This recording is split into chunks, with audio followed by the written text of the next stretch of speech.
ওম কৃষ্ণায় নম। প্ৰেমিক প্ৰেমিকাৰ মাজৰ এক মৰমৰ সম্পৰ্ক, এক আৱেগৰ সম্পৰ্কৰ কথা ক'ব লৈছোঁ। যেতিয়া এটা সম্পৰ্কত প্ৰেমিক আৰু প্ৰেমিকা থাকে, ধৰি লওক প্ৰেমিকে কিবা এটা ইণ্টাৰভিউ দিব গৈছে, বা কিবা এটা ভাল কাম কৰিব গৈছে, বা কিবা এটা কামৰ সফলতাৰ বাবে গৈছে। সেই যে তেখেতে ইণ্টাৰভিউটো দিবলৈ গৈছে বা কিবা এটা কাম কৰিবলৈ গৈছে,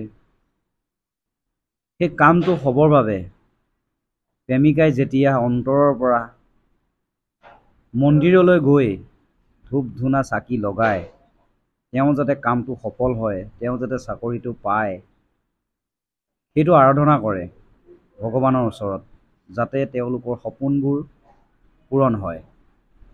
আৰু সেই কথাটো যেতিয়া আহি প্ৰেমিকাই প্ৰেমিকৰ আগত কয়,